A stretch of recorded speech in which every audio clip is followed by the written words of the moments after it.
இந்த வீடியோவை கொஞ்சம் பாருங்களேன். ஆவண்ணா எல்லா ஒயின் ஷாப்லயும் போய் 10 ரூபாய் அதிகமா இருக்கு, 10 ரூபாய் கூட்டி விற்கிறாங்க அப்படின்னு சொல்லிட்டு ஒரு மொபைலை வச்சுட்டு கேமரா எடுத்துட்டு பிரச்சனை பண்ணிட்டு இருக்கீங்க. நிறைய பேரு குடிச்சு சாவ போறது நீங்க. 150 ரூபாய் கொடுத்து சாவறதுக்கு என் கூட 10 ரூபாய் போட்டு குடிச்சா உங்களுக்கு என்ன பிரச்சனை? ஆமா, என்ன பிரச்சனை? உனக்கு மண்டையில பிரச்சனை. ஐயோ அப்படி சொல்லாத. வாங்க என்ன பிரச்சனைன்னு டீட்டெயிலா பார்ப்போம். டாஸ்மாக் கடைகளில் ரீசெண்ட் டேஸில் ஒரு மதுபான பாட்டிலுக்கு 20 ரூபாய் வரைக்கும் கூடுதலாக வாங்குறதுல பெரிய பிரச்சனை போயிட்டு இருக்கேன். அதுக்கு நிறைய பேர் பல காரணங்கள் சொல்றாங்க. அது என்னன்றதை அடி வரைக்கும் போய் அலசி ஆராய்வோமா? அதுக்கு முன்னால ஒரு சிலருக்கு புரியாத விஷயம் என்ன தெரியுமாங்க? இதுக்கு முன்னால 10 ரூபாய் வாங்கிட்டு இருந்தாங்க, இப்போ ஏன் 20 ரூபாய் வாங்குறாங்க? இது நிறைய பேருக்கு புரியாத புதிராக இருக்கும். இதை பத்தி வீடியோ எண்ட்ல சொல்றேன். முதல்ல எவ்வளவு பணம் டாஸ்மாக்ல இதனால புழங்குது அப்படின்றத பார்க்கலாம். எந்த ஒரு தொடர்பு இல்லாம பாட்டிலுக்கு எக்ஸ்ட்ரா ஒரு 10 ரூபாய் வாங்குறாங்கன்னு வச்சுக்கோ. கால்குலேஷனுக்கு டாஸ்மாகோட 2024-25 வருமானம் எவ்வளவு தெரியுமாங்க? 48,344 கோடி. மொத்த டாஸ்மாக் விற்பனை மையங்கள் ஒரு 4000 இருந்து 5300 இருக்குங்க. ஸோ ரவுண்ட் ஆஃப் ஒரு 5000 வச்சுக்கலாம். இப்போ இந்த மொத்த வருமானம் இருக்கு பார்த்தீங்களா, இதை ஒரு 200 டிவைட் பண்ணலாம். ஏன் அப்படின்னா ஒரு பாட்டில் சராசரியா ஒரு 200 அப்படின்னு கணக்கில் வச்சுக்குவோம். அப்படி பண்ணா கிட்டத்தட்ட 241.72 கோடி பாட்டில்கள். அப்படி அந்த 241.72 கோடி பாட்டில் வந்தது பார்த்தீங்களா, ஒவ்வொன்றுக்கும் 10 ரூபாய் எக்ஸ்ட்ரான்னு போட்டா 2417.2 கோடி ரூபாய் வருது. இதை மொத்தம் ஒரு 5000 கடைகள்னு அப்ராக்சிமேஷன் வச்சாங்கல்ல, அதை வச்சு டிவைட் பண்ண எவ்வளோ தெரியுமா? கிட்டத்தட்ட 48 லட்சம்.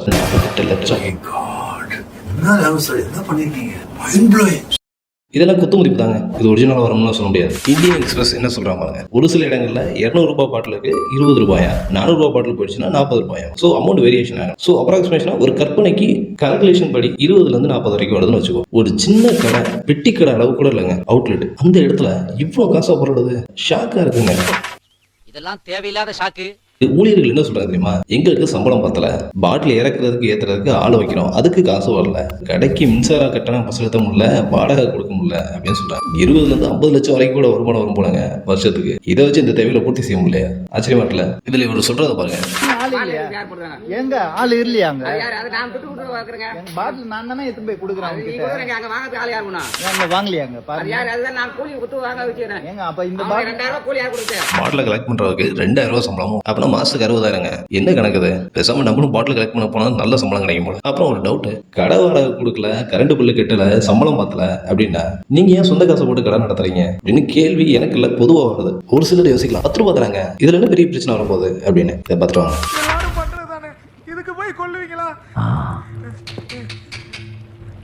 அப்படி சாதாரண தப்பு மாதிரி சொல்லி தப்பிச்சுக்க பார்க்காத. 5 பைசா திருடினா தப்பா? பெரிய தப்பு இல்லைங்க. 5 கோடி தடவை 5 பைசா திருடினா தப்பு மாதிரி தாங்க தெரியுது. 5 கோடி பேரு 5 கோடி தடவை 5 பைசாவை திருடினா பெரிய தப்புங்க. இதுக்கு அந்த ஊழியர்களும் ஒரு சில காரணங்கள் சொல்றாங்க. அது என்னன்றதை அந்த இந்தியன் எக்ஸ்பிரஸ் விட்டுருக்காங்க. இப்ப காட்டுற டேபிள் காலம் ஒரு நாளைக்கு எவ்வளவு செலவாகுது அப்படின்ற சொல்றாங்க பாருங்க. அதுல ஒரு சில விஷயங்களை பார்க்கலாம் வாங்க.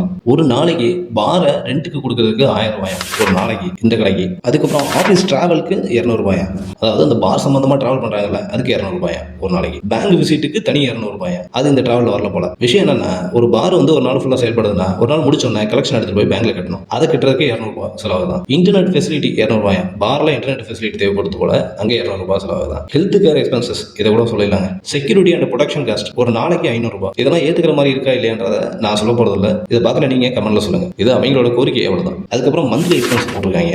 ஒரு நாளைக்கு 3 லட்சம் வரைக்கும் டர்ன் ஓவர் கொடுக்குற ஒரு ஒயின் ஷாப்புக்கு 3 லட்சம் நீங்க ரொம்ப பெருசா நினைக்க வேண்டாம். ஒரு நாளைக்கு ஆவரேஜாவே ஒரு டாஸ்மாக்ல 1000 இருந்து 1500 பாட்டில் வரைக்கும் போவோம். ஒரு 1500 பாட்டில் வச்சுக்கிட்டோம்னா ஒரு பாட்டிலுக்கு 200 ரூபாய் போட்டாலே நார்மலா 3 லட்சம் ரூபாய் வந்துருச்சு. ஸோ நம்ம நார்மல் வந்து ஒயின் ஷாப்பே நம்ம இதுக்கு எடுத்துக்கலாம். அதில் மொத்தம் 12 விதமான விஷயங்களை சொல்லியிருக்காங்க. அதில் கிட்டத்தட்ட 6 இருந்து 7 லஞ்சத்துக்கு மட்டும் நாங்கள் கொடுக்குறோம்னு சொல்லியிருக்காங்க. அதுக்காக மக்கள்கிட்ட டேரக்டாக டிமாண்ட் பண்ணி 10 ரூபா கேட்கலாமா? அதுவுமே ஒரு வகையில் கரப்ஷன் தாங்க. உங்களை யாராவது லஞ்சம் வாங்க சொல்றாங்கன்னா லஞ்ச ஒழிப்பு துறையிட்ட போங்க. அவ்வளோ கஷ்டப்பட்டு கடை வாடகை எல்லாத்தையும் கொடுத்து லஞ்சத்தை வாங்கி மேலதிகாரிகள் கொடுத்து கடை நடத்துறோமா? எனக்கு இது ஒரு மாதிரி டவுட்டாக தாங்க இருக்கு. இவங்க ஹம்பிளான ரீசனா ஒரு சில விஷயங்கள சொல்றாங்க. சம்பளம் பத்தலை, அதனால நாங்கள் 10 ரூபா வாங்குறோம். சம்பளம் பத்தலைன்னா கவர்மெண்ட்டே கேட்கணும். மக்கள்கிட்ட 10 ரூபா வாங்கினா சரியா போயிருமா? இப்போ உதாரணத்துக்கு அதிகமாக விஜிலன்ஸ்ல மாற்ற கிராம நிர்வாக அலுவலர், அதாவது விஓஸ் எடுத்துக்கலாம். அவங்க சம்பளமும் பேசிக் பே 19,500 தான். உங்க சம்பளமும் 18 வரைக்கும் எடுத்து. அப்போ அவங்க சம்பளம் பத்தலன்னு பட்டாட்டம்ஸ் இருக்கலாம், ஒரு 1000 ரூபா கொடுங்க 2000 ரூபா கொடுங்க வாங்கினா கரெக்டா இருக்கும். அதுவும் கரப்ஷன் தான், இதுவும் கரப்ஷன் தான். 10 ரூபான்றதால பெரிய அளவுல தெரியல. சரி அதை விடுங்க. இவங்க சம்பளம் பத்தலன்னு 10 ரூபாய் எக்ஸ்ட்ரா வாங்குறாங்கன்னு வச்சுக்கோங்க. கவர்மெண்ட் டெம்பரரி டீச்சர்ஸ், அதுக்கப்புறம் கவர்மெண்ட் டெம்பரரி நர்ஸ் எல்லாம் யோசிச்சு பாருங்க. அவங்க வேலைலாம் ரொம்ப புனிதமான வேலை. அவங்களுக்கே சம்பளம் வந்து 15 இருந்து 18 தாங்க. உங்க அளவு தாங்க. அவங்க ஒவ்வொரு ஸ்கூல் ஸ்டூடெண்ட்டையும் 10 ரூபா கொடு, 100 ரூபா கொடு, பேஷண்ட்டை உள்ள அனுமதிக்கணும்னா நர்ஸ் எல்லாமே 150 ரூபா வரைக்கும் செலவாங்க அப்படிலாம் சொல்லி வாங்க ஆரம்பிச்சா எப்படி இருக்கும் யோசிச்சு பாருங்க. இதை பத்தி இன்னும் ஓப்பனா பேசலாம், ஆனா அது எனக்கு நல்லது இல்ல. ஸோ இதை நான் உங்களோட தாட்ஸ்ல விட்டுறேன். 10 ரூபாய் இருந்தாலும் மக்கள்கிட்ட டிமாண்ட் பண்ணி வாங்குறது தப்பு தான். நீங்க கவர்மெண்ட்ல வேலை பார்க்க வந்திருக்கீங்க, உங்களுக்கு சம்பளம் பத்தலையா, போராடுங்க, எதிர்த்து கேள்வி கேளுங்க. அதை விட்டுட்டு நான் பாட்டிலுக்கு 10 ரூபா வாங்கினா என்ன அப்படின்னா ஒன்றும் சொல்றதுக்கு இல்லை. இதை பத்தின உங்க கருத்துக்களை நீங்க கீழே கமெண்ட்ல சொல்லுங்க. பாய்.